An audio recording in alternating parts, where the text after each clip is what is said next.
Always do that. I'm a night rider. Every time that I go up past midnight, I swear I get higher. Swear I gotta get higher now. I'm a night rider. Every time that I give what I got, I supply that fire. I supply that fire.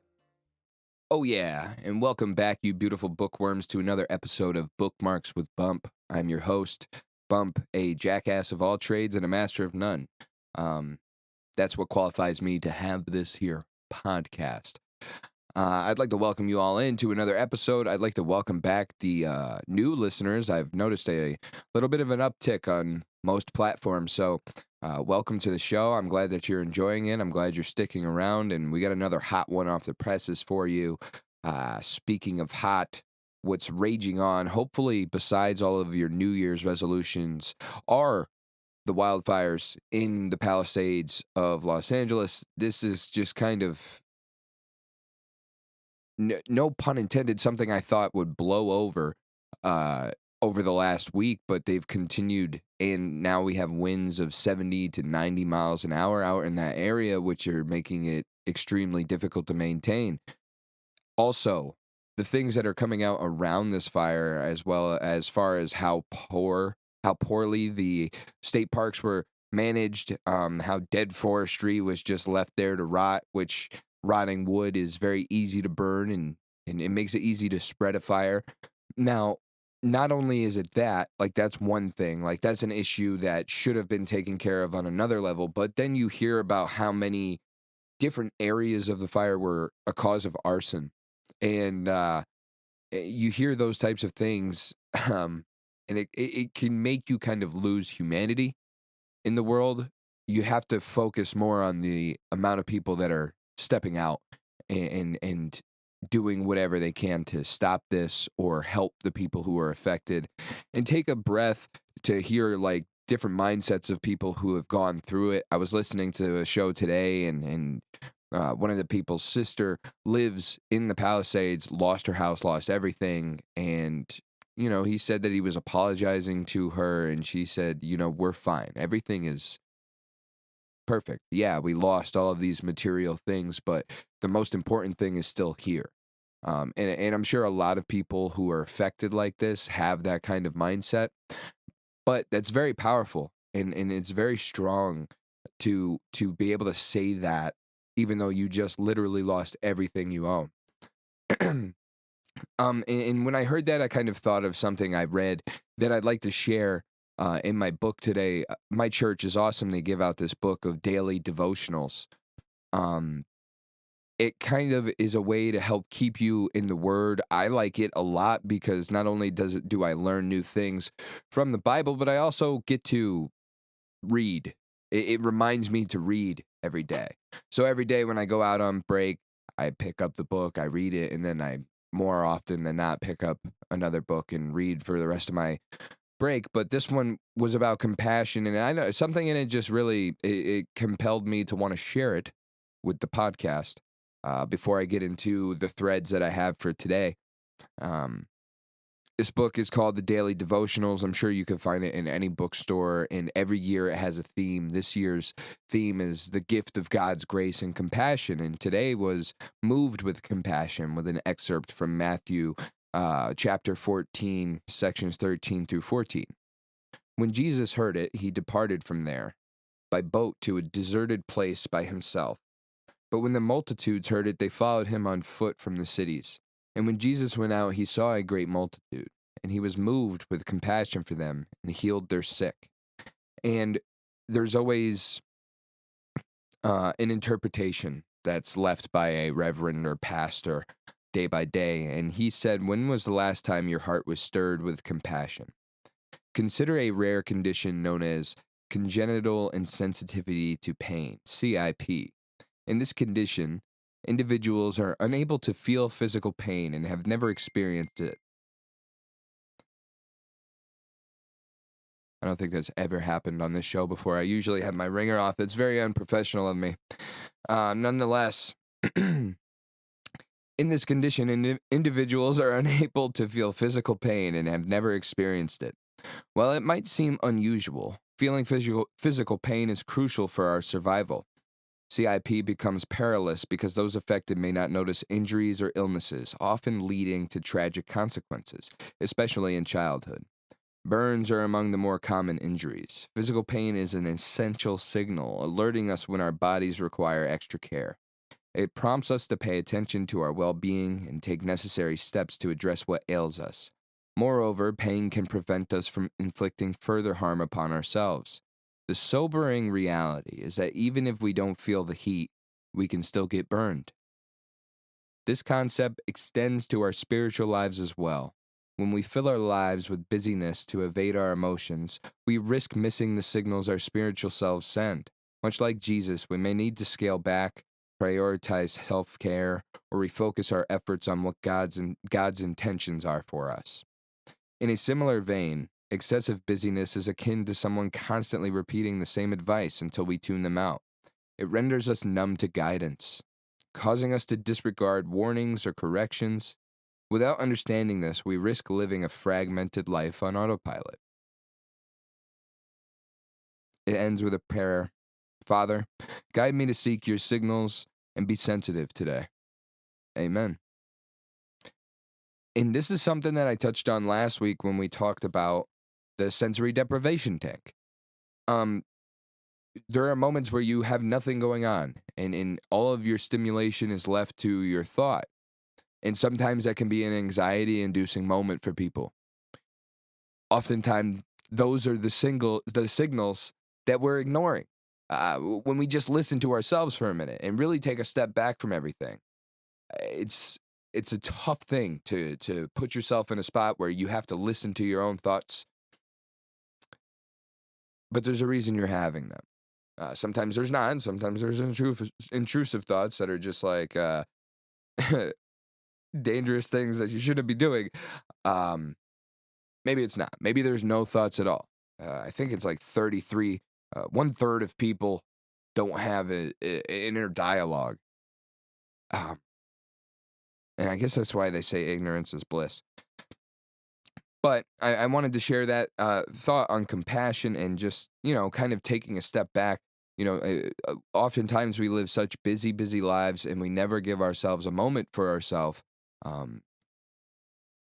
When I really started to do work on myself and become the man I am today, it all started from having some time to myself and having a chance to just take in those thoughts.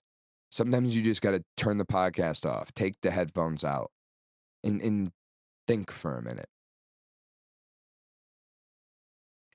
So we talked about the fires in California and their devastation. And maybe it's wrong to throw comparison at this, but it made me want to pivot into this other thread that I've had on the shelf here. So when I open up this bookmark, it'll remind you of a story. I learned about this in elementary school. I think this is just one of those things of world history that everybody knows about. But it's also something that we can look at right now and go, well, at least this didn't happen. This is by History Nerd.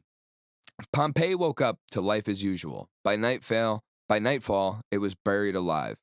For 2,000 years, its secret lay buried in ash. Now, scientists are racing against time and nature to uncover the city's last moments. What they found will leave you stunned.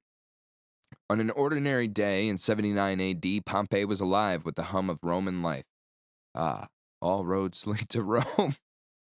Shopkeepers haggled in the markets. Gladiators prepared for combat. Families dined, laughed, and went about their daily routines. Above them loomed Mount Vesuvius, silent yet ominous. By nightfall, silence swept the city. What is a nightfall? What would a nightfall be? Oh, you go out, like you and your boys go out, and you're just trying to have a good time, and somebody starts a fight. That's a nightfall, right? A nightfall. Nightfalls for me nowadays are like, I want to be asleep by 9 o'clock, and then you roll over and you look and it's 10:30, and you're just thinking about the hours until you have to wake up the next morning. That's a nightfall. By nightfall, silence swept the city. In just 18 hours, one of history's greatest natural disasters unfolded. Superheated gases and volcanic ash buried Pompeii, freezing the city in time and preserving an extraordinary snapshot of Roman life. The eruptions killed thousands, but what makes Pompeii unique is not its destruction, but its preservation. Volcanic ash created a time capsule, preserving homes, streets, and even the final moments of its citizens. I'm keeping it all, man. This is the raw and uncut version of Bookmarks with Bump.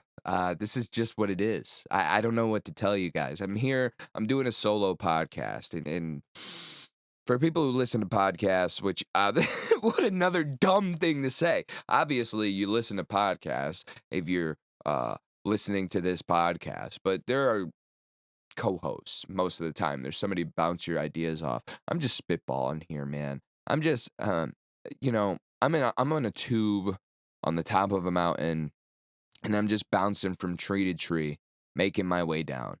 That's pretty much what this podcast is. Hate it or love it. We're 32 episodes in, and all I could think of is just the consistency. Yeah, the more I do this, the better it will become. The 32nd episode, without a doubt in my mind, will sound nothing like the 100th episode. So thanks for sticking around. The eruption killed thousands. Back to what History Nerd was telling us. But what makes Pompeii unique is not its destruction, but its preservation, something I've always been intrigued by. Volcanic ash created a time capsule, preserving homes, streets, and even the final moments of its citizens. Now, is this something that, is this how we got our idea of what Roman life is? Because how would we actually know without photographs, cameras, anything like that? And now this is just back to me. By the way, this isn't History Nerd. This is me asking questions, engaging with the audience, some would call that. So let me know in the comments what you think. Do you think a lot of what the history books tell us about what Roman life was is based off of this instance? Is it based off of Pompeii and what was left behind for us? Because how else will we know? I mean, well, yeah, people draw, but usually when people draw, they use their imagination. Onward, History Nerd goes on to say, plaster casts of bodies made by archaeologists centuries later captured their death throes. Parents shielding children, families huddled together, and individuals fleeing in pain. This human connection is what brings Pompeii to life today. Pompeii's ruins have been studied for over 250 years, yet cutting-edge technology is revealing secrets we never thought possible. It's unveiling identities. High-resolution scans of skeletal remains allow scientists to deduce gender, age, diet, and even professions, which is wild. One plaster cast revealed a young soldier, complete with a military sword and other personal effects, a virtual Pompeii. Using state-of-the-art 3D laser mapping, archaeologists are recreating a digital version of Pompeii. This ensures future generations can explore the city. Number 3, lost scrolls decoded in Pompeii's sister city, Herculaneum. Is that some type of element that's made out of muscles? Charged scrolls discovered in an ancient library are virtually unwrapped using X-rays and AI. These scrolls may contain lost works of literature, philosophy, or even first-hand accounts of Roman life. Number 4 is traffic systems. Evidence from wheel ruts and stepping stones reveals Pompeii had a surprisingly modern traffic control system, including one-way streets to manage the flow of carts and pedestrians. 5, dining habits of the doomed. Food remains from latrines revealed. Food remains from latrines, so feces, reveal the diets of Pompeii's wealthiest citizens. Delicacies like songbirds, sea urchins, and suckling pigs were part of their final feasts. Songbirds. Just catching a robin out of the sky and throwing that thing on the grill, I couldn't imagine it tastes anything like chicken. Pompeii is under siege, not by lava, but by weather, pollution, and millions of tourists who inadvertently damage the fragile ruins. Landslides and rainfall threaten unexcavated areas. while Mount Vesuvius itself remains active, capable of another devastating eruption. To counter these threats, scientists are using advanced monitoring systems, including satellites and ground sensors, sensors to track even the slightest movements of the Earth and structures. Imagine somebody, imagine Mount Vesuvius goes off again and there's somebody just laying there, mocking one of the bodies that are laying there. And then they're a plaster cast of ash 2,000 years later, just like the plaster cast of ash that they were mocking. Karmic justice. To counter these threats, the scientists and all that. Yeah, that was the last tweet in the thread, man. So that was a great thread. Really educational. It's part of the reason why I like X, Twitter, as a platform, period. You can find things like that are kind of educational rather than just... Well, you also find a bunch of crap anyway. I mean, it's the internet, man. You got to sift through. Pompeii is always something that when I was a kid, I was fascinated by. Whether it be the casts of the ash or just, I think it was the preservation for me that made it so interesting. And maybe subconsciously I had that question that I asked earlier when I was talking about it. Like, is this how we get so much of what history was? It's so interesting to read in the history books and have these recountings of what was going on in these types of eras. Like, we're talking almost 2,000 years ago. How do you really know? And this is the Tinfoil Hat podcast this week, clearly, because, I'm talking about the fires being set in California and not just, occurring naturally as I usually do. You think about in 2018, I think it was, there were those videos from the 405, the highway, just right in the heart of the city, and you look over to the left and it just looks like the world is ending. I can only imagine that's what the setting feels and looks like for these people over there, is that the world is ending. We're watching it. And then we're over here on the other side of the country. It's just, cold and the sun is brighter than it usually is for some reason, but it goes away. It goes away earlier and it hides. And another conspiracy that I came across for today's episode was kind of the next thread that I'm going to bring up, and something that might have been hidden for a while. And this could be one of those threads that I was talking about where it's all just crap, because this guy's name looks kind of Russian. Anton Shekhovostov tweets, as Ukrainian forces continue to annihilate North Korean troops and occasionally take them prisoner, some intriguing details have come to light. Like what? Like there's North Koreans in Ukraine? That's something I had no idea about. Or is Ukraine infiltrating North Korea? What the hell is going on with this? So capturing POWs has proven challenging, as North Koreans and Russians alike are apparently instructed to kill wounded North Korean soldiers to prevent them from falling into Ukrainian hands. Wow. Yet recently, Ukrainians have successfully captured 2 North Korean soldiers alive. Both individuals carried Russian military service cards alleging they were born in the Tuva Republic, a region included in the Russian Federation. Russian non-regime media also reported that the Russian authorities transferred identities of actual Tuvans to drafted North Korean soldiers. The choice of Tuva is understandable. Native Tuvans bear a physical resemblance to North Koreans. By the way, Russia's former defense minister Sergei Shoigu is himself of Tuvan origin. I've always thought that name was very interesting. Shoigu. That sounds very Asian. But Russia is also part of Asia, so it makes sense. Eurasia? Eurussia? No, I'm bump. The fact that the captured North Korean soldiers' documents claimed Tuva as their birthplace corroborates earlier findings. Russian service cards recovered from the killed North Korean soldiers similarly falsely listed the Tuva Republic as their place of birth. So they had North Korean soldiers that they had killed, and it also said Tuva Republic, but it's saying falsely listed. So they're thinking these are forged documents to protect, which would be a very strategical move by Russia to kind of forge these types of documents and sneak military, an allied military into the country.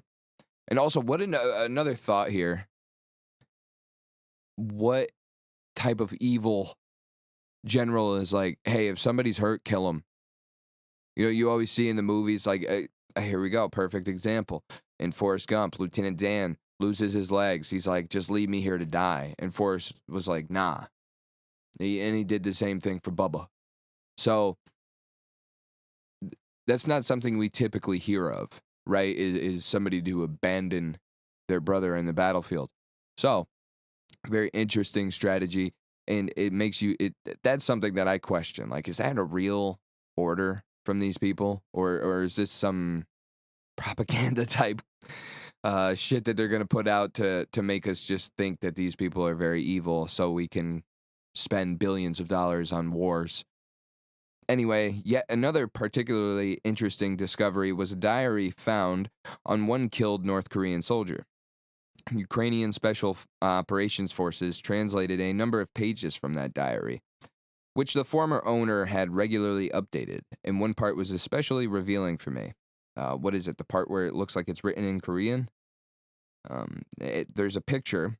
As always, please go through the description and follow along in the threads, but there's a picture here of scribblings. It's so funny to call another legitimate language scribblings because that's what my mind is picturing it as, but I'm sure they'd say the same thing about me. So, onward.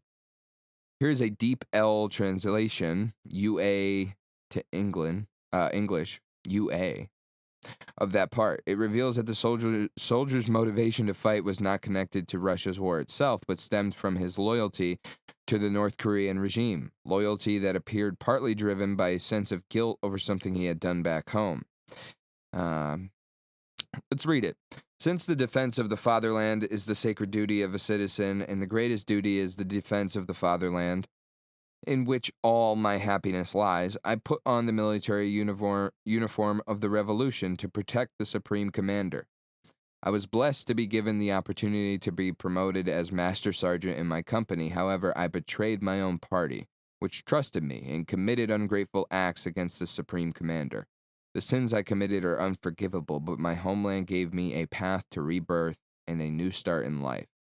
Now I have no choice but to return the trust I had. I will go to the front line in this operation, and I will unconditionally follow the orders of Supreme Commander Kim Jong-un, even if it costs me my life. I will show the world the invincible bravery and sacrifice of Kim Jong-un's Red Special Forces, the Red Commanders. Now that sounds like Stephen King wrote it today while he was half asleep. It sounds like somebody said, hey, could you write me a paragraph of somebody just dedicating their life completely to the supreme leader? And have him call him that supreme leader multiple times throughout the passage. This is not what I'd write in my journal. This is what I'd write in my decoy journal in case if somebody was looking for something crazy. But this is not what I'd have in my journal, especially if I was on the front lines of war. Probably be like, oh, I'm so scared. I'm so scared right now. I'm terrified. I'm terrified right now. I think my gun jammed yesterday. I got shot in the leg. I'm so scared. They won't let me go home, but it's all right. I'm just scared. Yeah, that's probably not how it goes. Anyway. Of course, this is just one example, and it would be unwise to generalize. However, at least in this specific case, the soldiers' motivation to fight in a distant foreign land was not about bringing about a global communist revolution, something that would be too natural for many 20th century communists, but curiously about his own individual interests. Yeah, it sounds like he was kind of saving himself or trying to I don't know, just curry some favor from the karma lords. I mean, this guy was like, the sins I've committed were just far too dangerous, and that's something like I guess I can kind of relate to. Not like the unforgivable sins. Like I was really just for a lack of better words, I was a fuck up. So I wouldn't say that like I committed any grave sins or anything, but I had a period of time a few years ago when I was getting into shape and just extremely motivated where I tried to enlist in the military. So I can kind of understand that motivation there. Real quick before we move on, where is Tuva? I've never heard of Tuva before. Republic of Tuva is in Russia. Tuva, or Tuva with a Y, officially the Republic of Tuva, is a republic of Russia. It lies at the geographical center of Asia. Wow. In southern Siberia. And Siberian people often do have an Asian presence. The republic borders the federal subjects of the Altai Republic, Burita, Irkutsk Oblast, Khakazia, and Krasnoyarsk. Krasnoyarsk city with two names, state with two names, and shares, well, North Dakota, whatever. I don't know what Russian is. It could say something. Who knows? It shares an international border with Mongolia to the south. Genghis Khan. Tuva has a population of 300,000. Its capital city is Kaizi, in which more than a third of the population reside. Wow. So like 100,000 people in one city and the rest just spread without. And this Tuva place is so far away from Pyongyang. If we go, I made a pin. I got to remove that pin. If I hit Pyongyang more, I don't even know how to get directions. I want to find out how far away Tuva is from North Korea. That'd be crazy of Russia to just recruit North Korean military to come over and fight with them. Like, that's nuts. And that's also not a good sign. And that's a sign of the World War. And that's kind of why you have to remind yourself to live with a little bit of compassion here.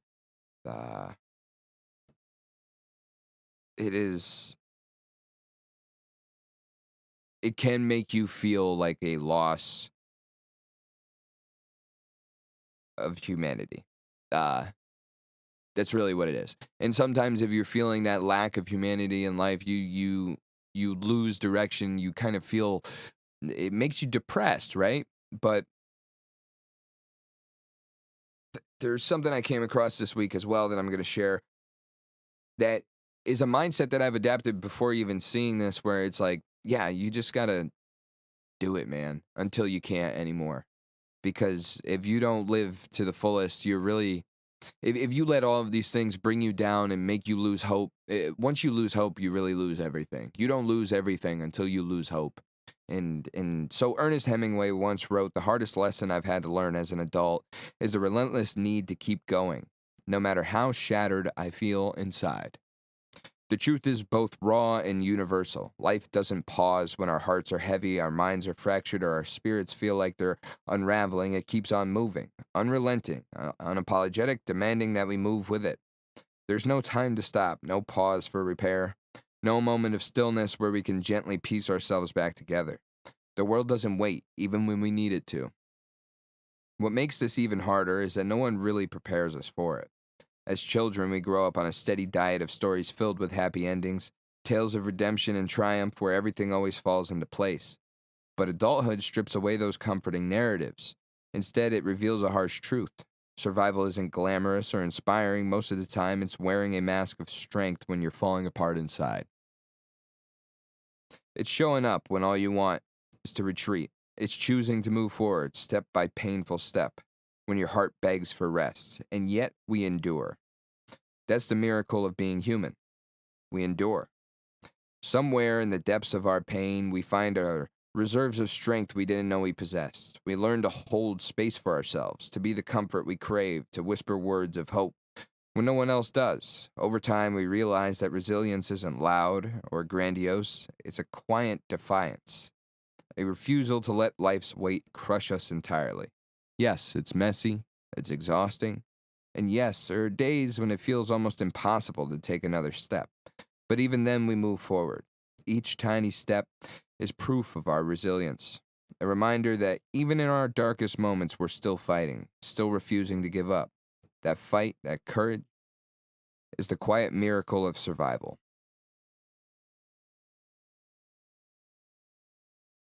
Let me know in the comments, what's the hardest lesson you've had to learn as an adult, and how has it shaped you into who you are today? Because for me, it was that the chances ran out. I thought in life I had unlimited chances. I thought I was having the time of my life as well, and I wasn't. And I learned that once the chances ran out, you have no other choice. You have to face some sort of consequences to the things that you do. And it wasn't until then, and that's probably the last time I felt truly shattered and broken as a person. It wasn't until then when I started to change. And usually we find that once we swallow all of our pride, once we take everything on the chin, you usually find, oh, it's not over. I can do it the right way. And that's all I've done since then. That's all I've done for the last 7, going on 8 years now, is just try to do things the right way, the best I can, every single day. And every day is not going to be 100%, but as long as I give 100% every day, I'm okay. Here we go! Buck, here we go! Here we go! Here we go! Here we go! Yeah, here we go! Yeah, all right, okay. Let's get into some football. That's enough nonsense for this week. The off season is in full swing. Well, not the off season, the playoff season. For a lot of teams, it is the off season, though. I mean, this week now, all we're hearing about is how Deion Sanders is going to be the next head coach of the Dallas Cowboys after they tell Mike McCarthy to chill out for a week while he could have been out interviewing for jobs, and then they just can him. The Patriots they made a great decision bringing in Mike Vrabel. I said once they fired Gerard Mayo, if they hire anybody but Vrabel, I'll be a Jets fan for the rest of my life. Aaron Rodgers, is he retiring? I don't know. Do you? Who cares? We have the playoffs going on right now, and all of that banter will be fun during the offseason to go over once everything's set in place. But we start with the eliminations and how the Texans just routed the Chargers. The Texans were a team that I had questions about going into the offseason. I thought it was going into the playoffs, I thought it was very interesting how they decided to rest starters, even though they weren't playing hot to end the season or really at all this season. Not a great performance from their offensive line throughout the season, protecting C.J. Stroud and keeping him playing to the standards that he was in his rookie season, where he looked phenomenal, and it looked like the Texans were set for a franchise type of run. But Justin Herbert, Jim Harbaugh, and the Chargers go out to play this game, and Herbert had a performance that reminded me of the last time he was in the playoffs, except they never really got out to much of a lead at all. They started with 6 points in the first quarter, and then the Texans just went on a run and never looked back. Justin Herbert threw 4 interceptions in this game, 2 to Derek Stingley Jr., which is a corner piece of that defense for Houston. But it just was not a great performance for him. He got sacked 4 times, threw 4 picks, only threw 1 touchdown. And Ladd McConkey had a historic type of game. 9 receptions for 197 yards, and he was really the only target that was doing anything for Herbert in this game. Their defense was just swarming. Will Anderson is such a problem off of the line. Between him and Mario Edwards, they combined for 3 sacks. Danico Autry got another sack, and he's kind of been a great player for the Texans. So it looks, it just doesn't look great for Los Angeles to have this great of a season and get completely routed like that. But it doesn't look as bad as when the Jaguars came back on them. They had quite the lead. I think it was like 28-0 at one point. Nonetheless, C.J. Stroud had an all right performance, throwing 22 for 33, throwing a touchdown and an interception, however. Nico Collins had a great game, 120 yards. Cade Stover came in with a couple clutch catches. John Mechie had 4 catches. Dalton Schultz just kind of being a bruiser out there. Not like the fantasy target we were hoping he would be this year, but Joe Mixon is part of that reason. I mean, the offensive line of the Texans, just like I said with the Patriots, like they can't pass protect, but they can run block their asses off. And Joe Mixon had another 100-yard game. He is questionable going into this next game, which is quite the damper. Then you go to Pittsburgh and Baltimore, and that was as much as it's a 2-score game, and it looks like Pittsburgh played well. They scored sparingly. They had a good third quarter after halftime, but they really got routed in this game. I mean, when you let Derrick Henry run for 186 yards on you, it's kind of like you're just falling over. It didn't look like a great defensive effort showing from Pittsburgh, and Pittsburgh fans they're used to this, but it's not a great thing. You have great seasons, but you're never going to get a great draft pick if you're playing just well enough to get into the playoffs and lose in the first round. And that's kind of been their MO for the last few years, ever since Big Ben left at least. Lamar Jackson not having to do much in the passing game, still like threw the ball extremely well, 16 for 21 and 2 touchdowns in there. But Derrick Henry, 186 yards, 2 touchdowns, and Lamar Jackson with 81 yards. When you got 2 guys that are going to combine for 250 yards in a game, especially in the playoffs, it's going to be tough, and they're going to need that going into Buffalo. Speaking of Buffalo, they blew out Denver. Denver had this drive, and it was almost telling in the game. You're like, oh, they're very outmatched because they ran the ball twice right off the rip and got stuffed. And the Bills' defensive line was just relentless in this game. So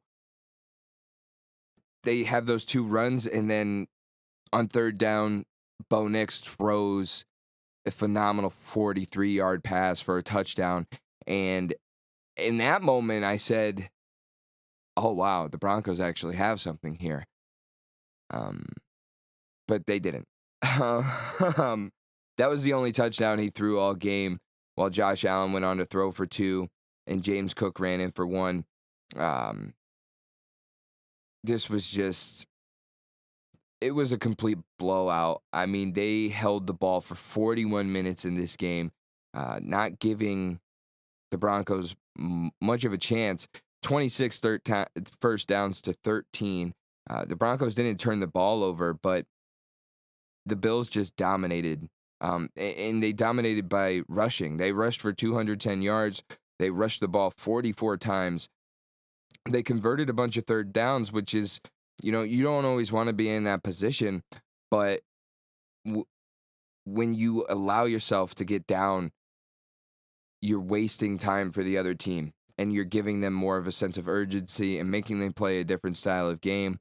And it just threw them out of whack. Saquon Barkley had another 100-yard game in the Eagles win over the Packers, so the Eagles will be advancing. Jordan Love did not have a great game, throwing 3 picks, and it was kind of like he was just hucking it up. But they also don't like their receiving core is very talented, but they don't have a standout star. And when you think of one, you might think of Christian Watson, but he's out with a knee injury, and they kind of, as much as they played well to get into the postseason, they did not play well. They did not play their game in this game very clearly. The Eagles looked like they were kind of almost like limping along here, but I feel like they were almost playing it safe in a way. Like maybe this is a trick. No real trick plays, no real crazy anything going on for the Eagles, just kind of playing their game. Jalen Hurts had 21 attempts. Now he completed 13. What I noticed from a lot of these players, Josh Allen, he had moments. Jalen Hurts had moments. Jordan Love definitely had moments. But I didn't really see it with Bo Nix that much. But you could notice the pressure of the playoffs. Like just missing throws they usually don't miss. So to this point, pretty much every team you thought was going to win won. Houston was an underdog going into this game as the higher seed, which was interesting, but they lost. The real upset was Washington beating Tampa to go on and get a chance to play the Lions and continue their postseason behind Jaden Daniels, who had 35 pass attempts. It's not like he wasn't part of the game. He took care of the ball well, throwing 2 touchdowns, one to De'Ami Brown and one to Terry McLaurin. De'Ami Brown is a name that's up right now because Amon-Ra St. Brown is ready for a big performance because the Commanders took him over him. And he's got that fire in him. The Bucs just really tried to pound the ball in this game, it feels like, because Baker Mayfield went 15 for 18, extremely efficient, throwing 2 touchdowns in the process, one to Mike Evans, who had a 92-yard game, but they rushed the ball 25 times, and I mean, they kind of were dominant throughout this game. They ended up tying. The Commanders would end up tying and then going on to kick a game-winning field goal that doinked in. So maybe this is just a sign of the team of destiny. Like we talk about the NFC, you thought the Lions just had this aura around them where they have this. Maybe they're the team of destiny, but then you see something like that and like, oh, this team is goated in, huh? Now Monday Night Football ended with the Rams shocking and surprising the Vikings. I wasn't too surprised. You saw Sam Darnold kind of feel this moment and feel this pressure. He sat in the pocket for a while and ended up taking 9 sacks, and that would really be the difference maker in this game, besides the physicality that the Rams love to play with. Puka Nacua and Tyler Higbee both had 5 receptions, but Kyren Williams, I mean, this guy really does it all. He's an extreme talent and a weapon that you're going to need to hone in on if that's your matchup, which for the Eagles it is. Like they have to focus and hone in on Kyren Williams, not let him get past the line, but also like he'll catch a ball out of the backfield and score the first touchdown of the game. Not like I called it or anything, but this weekend we have games on Saturday and Sunday. We are dwindling down. The season is almost over. The 2 question marks, which really isn't a question mark. People have said all season that the Kansas City Chiefs will never win in the playoffs playing the style of game they are currently, but the style of play that they're playing has won them games. The Chiefs, for me right now, remind me so much of the Patriots when, not to bring it back to me and relate it back to me, but they remind me of a team that just finds a way to win no matter what. The Patriots with a skeleton crew and Tom Brady were able to win consistently season after season and end up with 6 Super Bowls. That is just being well coached, being well disciplined, and just sticking to your assignment and doing what you need to do to make sure the people around you can do what they need to do, which is the example of what teamwork is. And they're playing the Houston Texans. Now, for me, they're a question mark for sure because of the way they played throughout the season. With this Kansas City defense, the Spagnuolo defense, is C.J. Stroud going to be able to find the holes like he did with the Chargers? And Joe Mixon is questionable heading into this game. which is tough, unless if this is a little gamesmanship thing and a fake injury report thing, which is something that happens in the NFL. But I think that Houston without Joe Mixon is a completely different team. It puts a lot more pressure on C.J. Stroud. He's made it through the first round of the playoffs before. I believe they played the Chiefs last year as well, so maybe he's coming for a little bit of redemption, but for me, this is a Chiefs win. It has it written all over it. Now, even though the spread is 9.5 for Detroit over Washington, I don't know if that's really accurate. I think this is a tougher game for Detroit. This is definitely a tougher game than I think the Rams would be. But yeah, so Washington is 28th, or Detroit is 28th in the league in defending explosive plays, and Washington is in the top 3. And that's kind of what Jaden Daniels' energy has brought to the Commanders, because you think that at any moment you're out of the game, and then he just throws a perfect ball to Terry McLaurin and makes it look like anything is possible. This will be a fun game to watch Saturday night at 8 p.m. And then you have the Los Angeles Rams traveling to Philadelphia to play the Eagles. Eagles are favored by a touchdown, but this is a tough game for the Eagles.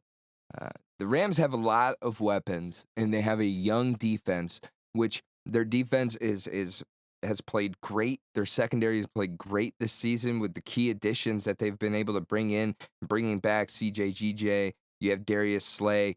Then you have Kenyon Mitchell, who's shaped up to be one of the best cornerbacks in the league. Cooper DeJean back there, Reed Blankenship. They lost Nakobe Dean from the linebacking core, but they have Zach Bond, and this guy is just hard hat and lunch pail type of guy. They're going to have to shut down the weapons of the Rams. Like, the Rams have a lot of weapons, and Tyler Higbee showed his hand last week. Like, he is a surefire reception when you throw the ball to him, and this is a great game to watch. Both of the games on Sunday. I think the Eagles pull it out, just because I hope that the Eagles and the Ravens play in the Super Bowl. I'd love a good bird bowl. But Baltimore is going to have to go up to Buffalo and get through them first. Currently, they're favored by a point, which to me makes sense. Like, they just play on the offensive line so physical. But another team that does that is Buffalo. Their offensive line plays so well, too. And this is the time of the year where it's so important. The way Buffalo is able to control the ball is the same way that Baltimore was able to control the ball. So they both have the same things going for them. This is kind of like a Spider-Man meme game. And I hope Baltimore wins. I want to see Baltimore get another shot at the Chiefs in the conference championships and make their way into a Super Bowl. And this is also the game that determines who the MVP is for a lot of people. Although the votes are already in. But you have like the 1A and 1B of MVP candidates playing against each other in this game. And I'm very excited to watch. And hope you are too. And I'm very excited that you took the time to listen to this episode of Bookmarks with Bump. As always, you can find me on social medias at Twitter, at Bump of TTS. Please subscribe, leave a like, leave a comment, leave a rating and a review. Let me know how you like the show. You could also send any inquiries or threads that you have on Twitter over to my email at bookmarkswbump@gmail.com. And as always, it's all love. God bless. I supply that fire, man. I'm a night rider. I've been riding a wave like I surf. I've been leaning in and out of work. I could show you what it's worth. Money to the ceiling. I started at the dirt. I've been riding wave like I surf. I've been leaning in and out of work. I could show you what it's worth. Money to the ceiling. I started at the dirt. I'm a night rider. Every time that I go up past midnight, I swear I get higher. Swear to God I get higher now. I'm a night rider. Every time that I give what I got, I supply that fire. I supply that fire, man. I'm a night rider. Every time that I go up past midnight, I swear I get higher. Swear to God I get higher now. I'm a night rider. Every time that I go up past midnight, I swear I get higher. Swear to God I get higher, man.